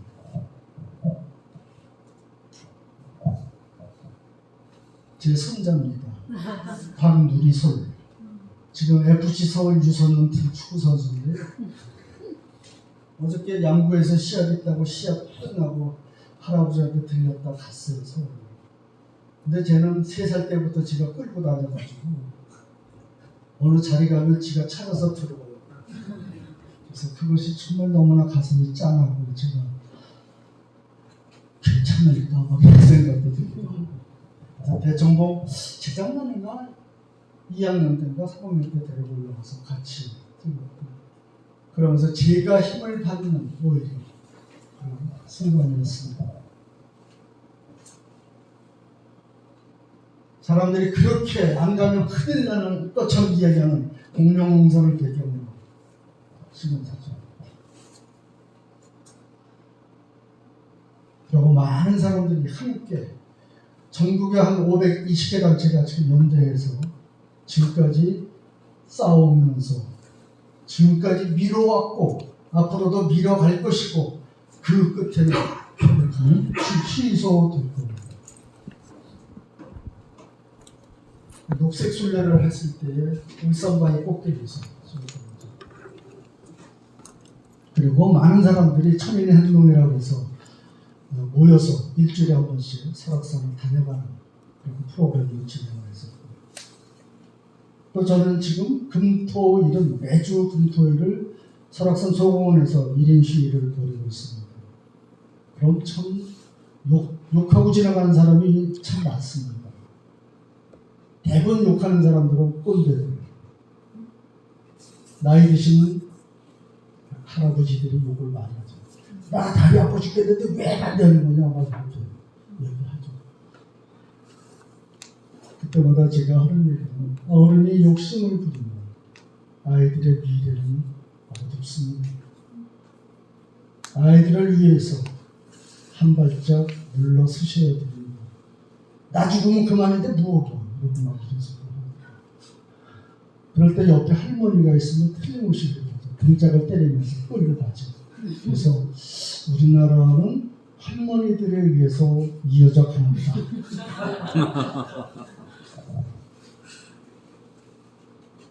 또 저는 어디든지 가서 1인 시위를 합니다. 주어지는 그 자리가 저의 힘장입니다.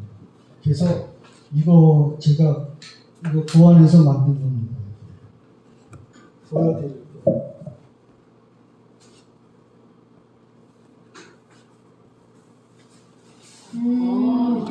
어디든지 갈 수 있습니다. 그리고 어디든지 가서 이거 할 수 있습니다. 그래서 저는 기습 시위를 몇 번 했었습니다. 환경의 날, 환경부 장관 축사할 때 기습 시위. 경비원들이 이걸 몰라. 이렇게 해서 들어가잖아요. 몰랐지, 뭔가. 앞에 가서 펼치고. 그런 축사 다 깜짝 놀라가지고 막 이러고 하지만 아주 이게. 그래서 경찰이 저한테 이걸 보고 실용신앙 그랬고 옛날에 박근혜 그 청와대가 있을 때는 인왕산에서 1인 시위를 못했어요. 그래서 이걸 접어가지고 가서 1인 시위를 하고 다시 가방에 접어넣고 있으면 전경이 헐레벌떡 쫓아 올라와서 저한테 묻죠. 여기 1인 시위하는 사람 못 봤어요?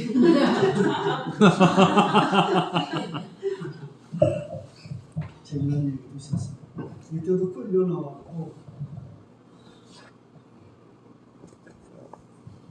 도청 앞에서 그것도 취소하고 443일 동안 농성을 했고, 이때 매일 이 정문 앞에 가서 거기서 1인 쉬었고 일주일에 거의 한 번씩 집회들을 이렇게 했었죠. 그러면서 케이블카를 막으려고 싸웠습니다. 그리고 끊임없이 강원도지사 최문순을 만나기로 요구하면서 전경들과도 엄청 싸웠죠. 저는 지금 전과 4범입니다. 집시법 위반 4범. 그리고 원주지방환경청 현관 앞에서 비방농성 364일. 그래서 이때도 끝내는 구동리를 받아냈던 그런 때입니다. 이 원주지방환경청 현관 앞이 완전히 바람골이에요. 무진제 춥습니다. 연대의 힘으로 이겨낼 수 있는 거죠. 그래서 이렇게들 모여서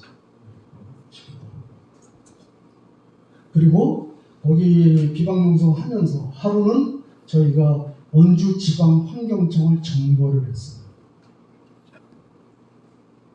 그 전날 계획을 세우고 사다리를 미리 준비하고 앞에 정면에서 사다리를 타고 올라가서 완전히 점거를 하고 저희가 다 잡아서 끌려가가지고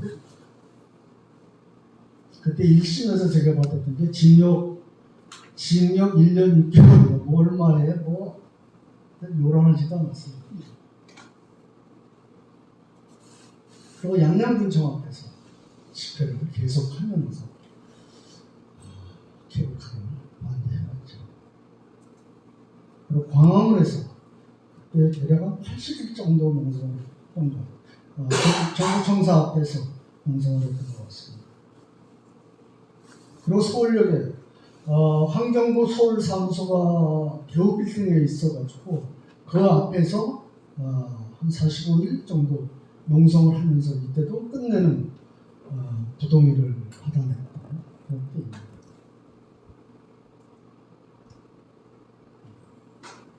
이때 정말 좋았어요. 근데 여기는 바로 길 옆에 텐트를 쳤기 때문에 이렇게 잘나고 누워있으면 저기서 또 버스가 달려올 때는 꼭 죽을 것 같아요. 소리가. 엄청 그 스트레스를 받았던 그런 곳이고. 그리고 세종시 환경부 앞에 천막 치고 그때 이제 권익위가 행정소송을 내면서 행정소송을 부결하라고 이제 계속 농성을 했었죠. 그때 환경부 앞에서 출근 시간, 퇴근 시간, 점심 먹으러 가는 시간 1인 시위를 통해서 그들에게 끊임없이 알렸습니다. 이때 굉장히 낯설었던 풍경은 전부 그 커피를 일회용 컵에 들고 들어오는 모습. 환경부인데. 저에서 케이블카를 올라오는구나.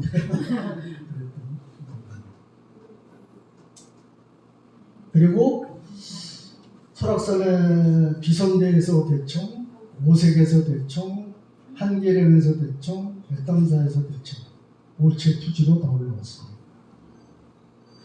극기훈련을 사서 하는 것이 아니라 너무나 간절하고 너무나 절실한 너무나 견딜 수 없는 마음이어서 그렇게 갈 수밖에 없는 그런 상황이었고 오색에서 케이블카 예정 노선을 따라서 이때 이 사진이 나온 건 예정 노선을 따라서 지금 우체 투지로 대청봉에 거의 다 다른 모습입니다. 대청봉에서 이 모습이죠. 근데 얼굴은 멀쩡하죠? 그리고 설악에서 서울까지 200km 도보 순례하면서 케이블카 반대를 하면서 그래서 서울 프레스센터에서 대규모 기자회견을 했었고 청와대 앞에서 집회를 했었고 또 한계령에서 원주지방환경청 외쳤습니다.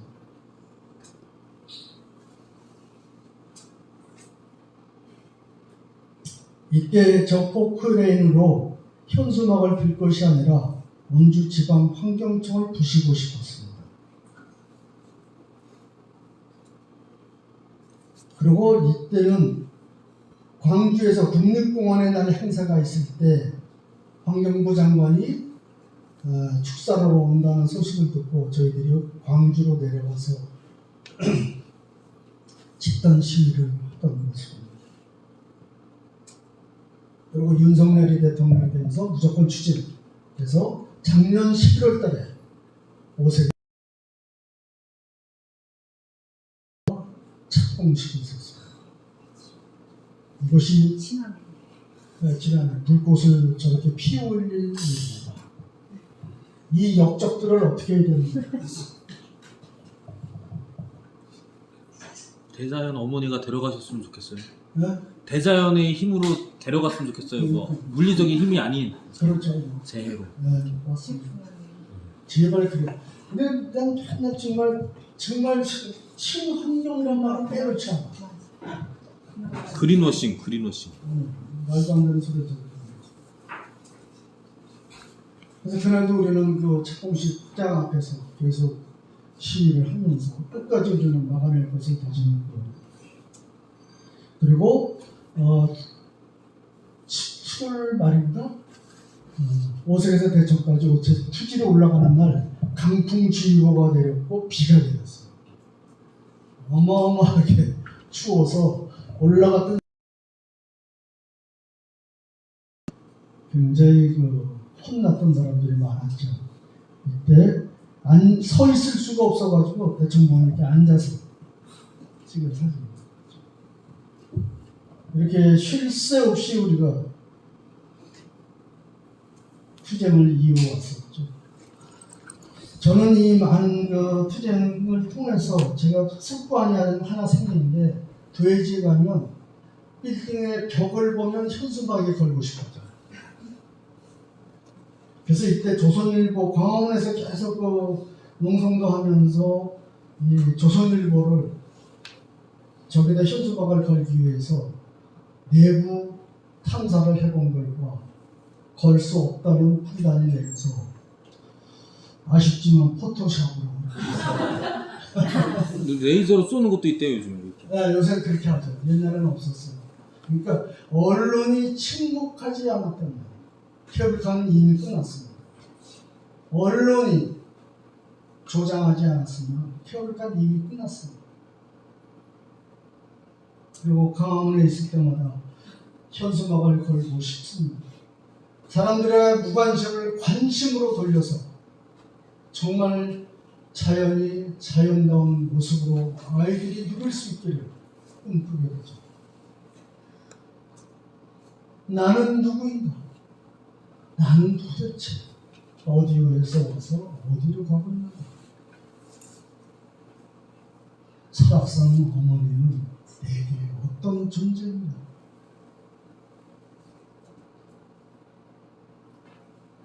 사냥 형제는 나와 어떠한 관계인가?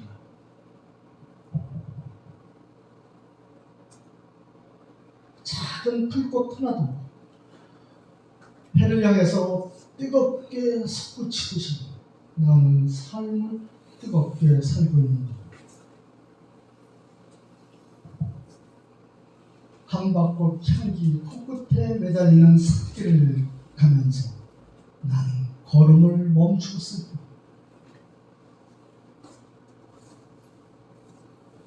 오래된 숲에 들어 나는 얼마나 침묵했을까?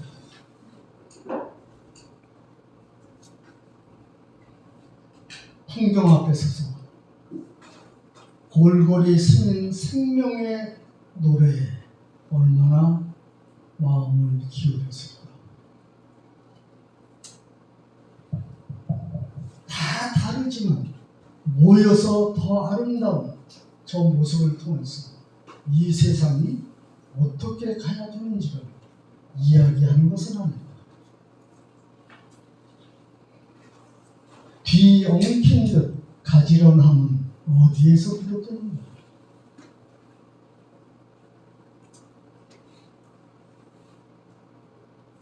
비틀리며 하루를 향해 뻗어나간 나무를 보면서 나는 고통을 어떻게 받아들이고 있는가? 얼음이 깨지고 서로 부딪혀서 모서리가 다 깎여나가고 얼음 연잎처럼 바뀐 모습 속에서 내 마음속의 모서리를 나는 어떻게 닦아내고 있을까? 얼마나 마음을 닦아야 자연을 온전히 받아들일 수 있을까? 그림자 스치고 지나가지만 아무런 흔적을 남기지 않듯이 나는 이 세상을 잘 건너가고 있을까?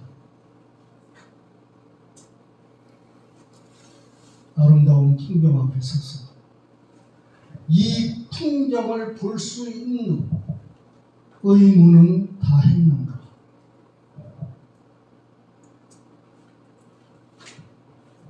까마귀 한 마리 풍경에 들어 풍경 전체를 생명으로, 생명의 기운으로 가득 채운 모습을 통해서 나 하나 해본 들 무엇해 하고 스스로 물러서지는 않았을까? 수많은 꿈들을 통해서 날들이 지나가고 하나, 둘 이르기도 하지만 잊혀지는 꿈속에서 삶은 지나갑니다. 내가 꿈꾸는 세상은 아이들이 춤추게 하라. 아이들이 기뻐 날뛰게 하라. 산에 들어 생명의 경이로움에 흠뻑 빠지게 하라.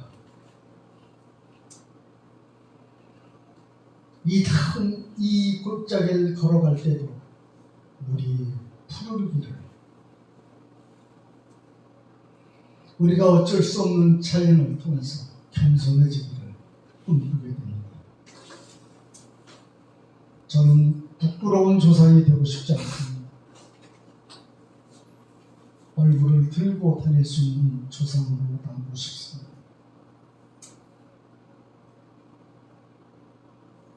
아이에게 아름다운 세상을 되돌려주고 싶습니다. 해가 지고 또 내일이 다가서겠죠. 개불가 반대합니다. 우리는 이러다 다 죽습니다. 이걸 이렇게 이러다 다 죽습니다. 이걸 설악산 소공원 앞에서 이렇게 들고 있으면 할아버지가 할머니한테 설명해 줍니다. 사냥이 다 죽는데 사냥이 다 죽는 게 아니라 우리가 다 죽는 거죠. 하나 읽어드리고 마치겠습니다. 이성선 시인이라고 속초에서 설악산 시인으로 그리고 시단에서 굉장히 유명하신 시인인데 한갑 때 돌아가셨어요. 속초 환경연 공동장도 한 1년쯤 하셨었고요. 제가 굉장히 존경하는 시인입니다. 산에게 나는 내가 주는 옷을 입겠다. 내가 던지는 밥을 먹으며 너의 물을 피로 받아 마시겠다. 내 몸이 썩으면 나도 썩겠다. 내가 죽어가면 나도 죽어가겠다. 모두 내게 와서 버리면 침묵으로 그것을 받아먹겠다. 말없이 죽어가며 별이 되겠다. 소리 없이 썩어가며 꽃이 되겠다. 네, 고맙습니다.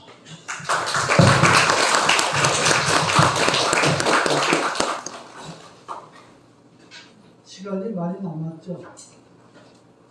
좀 쉬시기는 해야 되는데 혹시 좀 나누고 싶은 말씀이나 네. 궁금하신 게 있으시면 좀 말씀을 해주세요. 서로 나눠보세요.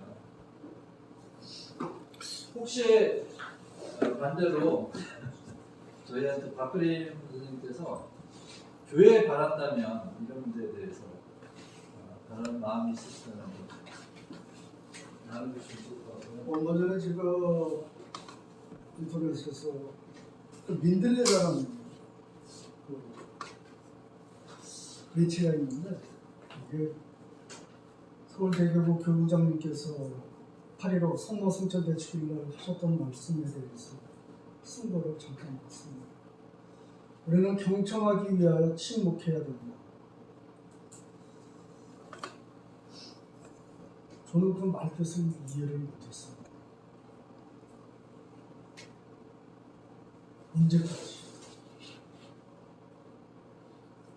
언제까지 침묵해야 됩니까? 침묵할 때인 거죠. 막 이런 혼란스러운 것에서 저를 추스리기 굉장히 어려웠습니다.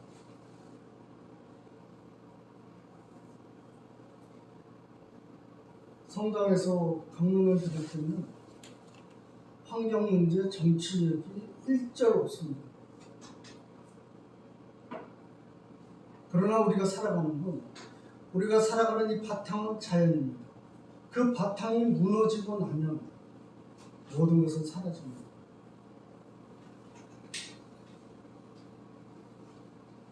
설악산 어머니가 아프면 그 아픔이 나의 아픔이기를 저는 끊임없이 생각합니다. 산에 들어서 그 아픔을 바라보면서 내가 아프지 않을 때 나는 나를 견딜 수 없습니다. 지나칠지 모르겠습니다. 어느 날은 그런 현장에 서서 죽을 것 같았습니다. 그리고 많은 사람들이 제게 설악산 지킴이라고 얘기합니다. 저는 막 화를 냈죠. 나는 설악산 어머니를 지킬 수 없어. 내가 어떻게 어머니를 지켜? 오히려 내가 힘들고 지쳐서 쓰러질 것 같을 때 어머니 품에 들어가면 설악산 어머니가 나를 다독여서 일으켜서 나아가도록 해주시는 존재다. 어머니가 나를 지키고 있다. 그래서 나는 두려울 것도 없다. 이런 얘기를 하기도 하죠. 그래서 무겁죠. 이 얘기가 상당히 좀 그렇긴 한데 조금씩이라도 그런 얘기들이 좀 나왔으면 좋겠고 그걸 통해서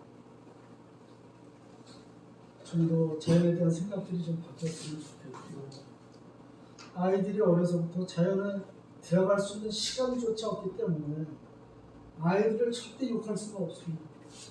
레이첼 카슨이 쓴 자연 그 경이로움에 대하여라는 작은 책이 있습니다. 그 책에 보면 자연을 아는 것은 자연을 느끼는 것의 절반만큼도 중요하지 않다고 써있습니다. 로조라는 자기 조카한테 같이 조카와 바닷가로 이렇게 들로 다니면서 쓴 그 작은 책인데 바로 그거죠. 아이에게 바람의 느낌을 어떻게 지식으로 가르칠 수가 있겠습니까? 땀에 바람이 스치면 간지럽고 수염이 흩날리고 마라카라고 한다. 그게 바람이야. 내가 너무 그러나 말없이 그 아이의 손을 잡고 바람 부는 언덕에 서면 말하지 않아도 아이가 얘기하죠. 아, 이게 바람이구나. 그런 순간이 아이한테 수도 없이 많이 주어지면 그 아이는 결코 잘못된 삶을 살 수가 없습니다. 아마 잘못된 삶을 살려고 해도 바람이 일으켜서 이쪽으로 던지겠죠. 그래서 아이들이 볼 때마다 어제 손자가 보내가면서도 굉장히 슬펐어요. 좀 기쁘기도 하면서. 축구가 뭐라고. 걔가 이 축구를 안 할 때는 방학하는 날에 와서 계약하기 전날치가 갔어요. 제가 끊임없이 끌고 다녔어요. 이리 시위하는 대로 산골짜기로 사냥동보로 근데 지금 그걸 못하잖아요. 그래서 아이가 점점 말라가는 것 같아요. 거칠어지고 메말라가는 느낌 속에 바라보게 됩니다. 그래서 내가 어제 아들이 이제 걔를 태우고 양구 갔다 시합 끝나고 속초 들려서 이제 또 할아버지 본다고 왔다 갔는데 아들 녀석한테 축구는 좀 안 아마추어로 돈 내면 안 되거든요. 아, 제가 좋아하는데 어떻게. 그래서 제가 그랬죠. 더 좋아하는 건 내가 하나도 안 시켰어.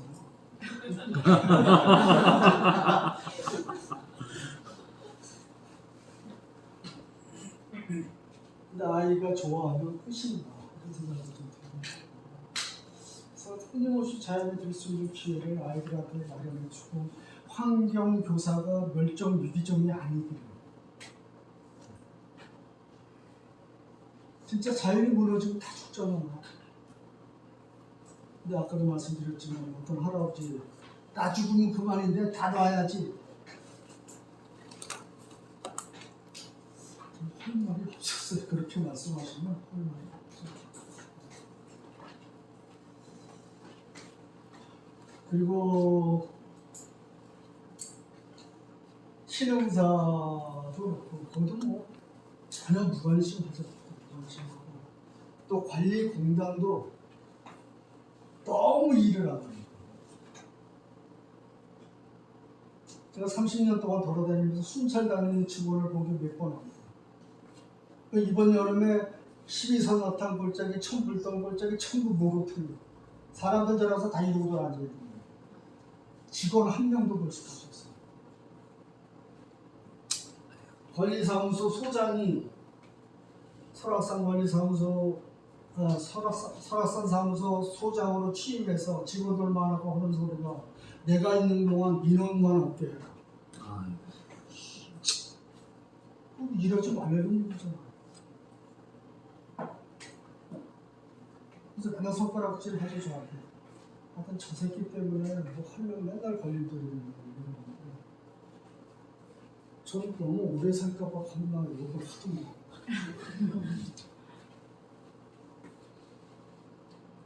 그래서 일단은 뭐 제 말은 뭐 길게 할 것도 많이 없어. 사실 없는데 산에 들어가서 마음이 편안해졌으면 좋겠다.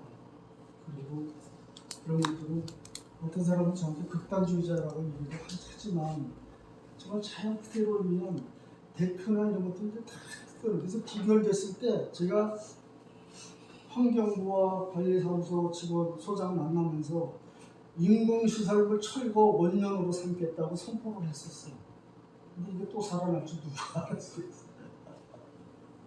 그래서 아마 뜯어내기 시작했으면 그래도 시간은 오래 걸리지만 희망이 있잖아. 희망. 그러니까 우리나라 사람들이 일본 가가지고 사고가 많이 나요. 자연 방해물에 익숙하지 못한 거예요. 전부 데크를 통해서 그냥 다니다 보니까 자연 방해물에 익숙하지 못한 거예요. 사고가 많이 나요. 알 수밖에 없죠.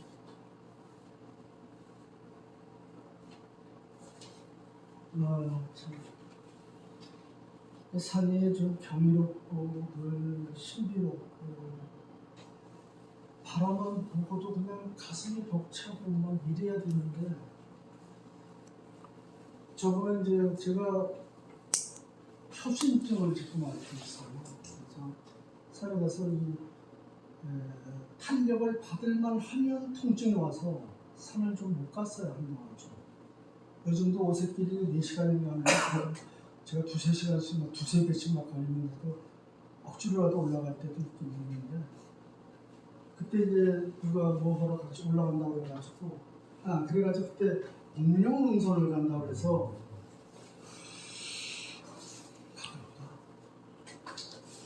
근데 그 전날 잠을 못 자겠는데 얼마나 설레는지 그치 이제 이런 그 다음날 이제 천불동을 거쳐서 신각 가서 자고 그 다음날 신각을 새벽에 출발해서 비선대까지 다시 이렇게 내려오는데 그 시간이 보통 그렇게 하면 5시간, 3시간, 8시간은 비서도 내려오죠. 지금 18시간이 걸렸구나. 근데 그 산이 그렇게 좋았던 거예요. 빨리 못 가니까 얼마나 많은 풍경 속으로 내가 들어가는지 끊임없이 들어가는 거예요. 끊임없이 주저앉으면 그 속으로 빠져버리는 거예요. 내가 빨리 다닌다고 얼마나 많은 것들을 놓쳤는가 이런 생각이 들어요. 옛날에 제가 경험했던 게 하나가 있어요. 바로 이 기선제 출발해서 하루에 이걸 돌아오는 사람들도 있어요. 빠르게 보통 만나기 10시간이면 와요. 제가 빨리 갈 때는 7, 8시간을 한 바퀴 돌아서 내려오면서 했었어요. 근데 그때 이제 모집동만 산악회가 와서 그렇게 해서 기선대에서 마등용으로 해서 공룡능성으로 해서 다시 기선대로 내려오는 원점 회기 사례가 됐는데 그때 자매님들 두 분 중에 한 분은 가다가 딱 죽어도 못 갑니다. 내려왔어요. 근데 한 사람은 끝까지 갔는데 두 사람의 말이 전혀 달렸던 분도 기선대였어요. 다 넘은 사람은 나 이제 다시 안 와. 근데 중간에서 마당역까지 올라가지도 못하고 중간에서 걸어 내려온 사람은 설악산이 이렇게 아름다운 거. 왜냐하면 마당역 코스는 정상부를 조망할 수 있는 코스예요. 진짜 아름답거든요. 그냥 놓치고 가는 그 길을 보통 새벽 3시에 기선돼서 올라가니까 아무것도 안 보이죠. 그 길을 그렇게 걸어 내려오면서 그걸 봤던 거예요. 자기는 또 오겠다. 나는 더 높이 가지도 않는다. 그런 산행을 좀 해야 되는데 우리 욕심이 너무 많잖아요. 또 정상을 가야 되고 인증샷 찍어야 되고 인증샷 찍을 때 줄을 쭉 쓰면 급하잖아요. 정상들이 여기 있고 그럼 야 빨리 찍어. 그럼 여기서 찍으려고 하는 사람이 뭐라 그러죠? 대가리 치워. 뭐 대가리 싸먹. 그렇게 해서 찍은 사진을 집에 가서 걸어놓고 만날 보면서 어쩌다 보고 치우면 끝이에요. 그러나 그 자리를 피해서 좀 떨어진 데 가서 내 눈알에 펼쳐지는 꿈틀거리는 그 산줄기를 바라보면서 내가 태어났고 내가 묻혀야 될 이 땅과 정말 그렇게 아름답다는 이 설악산의 소리와 냄새와 모든 것들을 그 속으로 내가 빠져드는 거잖아요. 멀찌감치 바라볼 필요도 없죠. 사람을 앉아서 끝없이 펼쳐지는 그 풍경을 바라보면서 봤다면 설악산을 생각하면 할 때마다 그 사람을 끌고 그 순간으로 데려다 놓을 겁니다. 경이롭잖아요. 그 순간.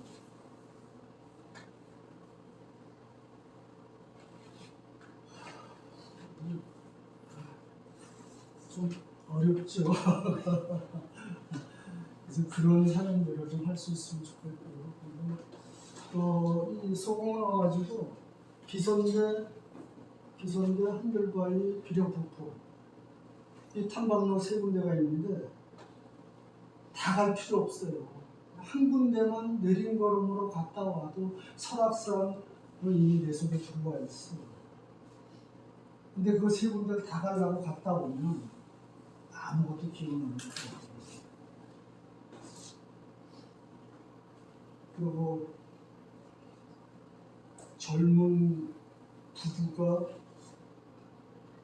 아이가 셋이었는데 그 자매님이 하나는 이렇게 앞에다 달고 하나 손잡고 남편이 하나를 안고 이러고 가면서 자매님한테 야 좀 빨리 와. 싫다 봐가지고 여기서 자식 얘기하면 안 됩니다.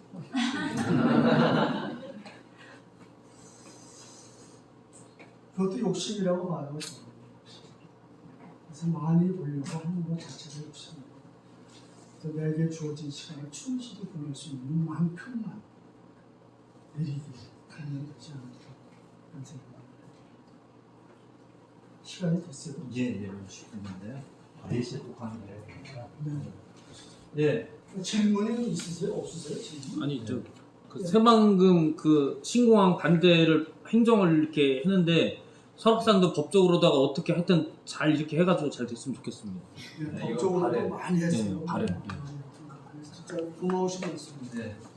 저희 그 설악산의 아름다운 교황님께서 회칙에서 정말 하나님께서 만드신 아름다운 것들을 많이 보라고 그게 좀 우리의 그 원래 안에 있는 좋은 것들을 다시 일깨우는 교육이 될 거라고 이렇게 이러시는데요.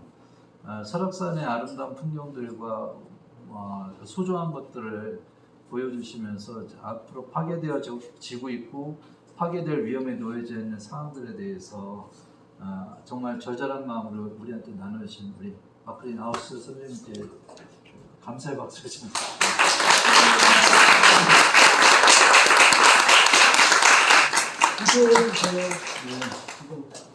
네, 오늘 오후 시간 좀 약간 빡빡한데요. 네, 워낙 힘들 때 좀 같이 좀 힘들게 하다가 나중에 좀 여유를 주시면 좋을 것 같아요. 10분 정도 쉬시고 오후에 또 우리 한국 사회의 또 다른 현안인 흑발전소 문제에 대해서 그리고 에너지 문제 관련된 얘기를 좀 나눌까 싶어요. 네, 좀 쉬셨다가 음료 좀 드시고 그리고 들어오시기 바랍니다. 네.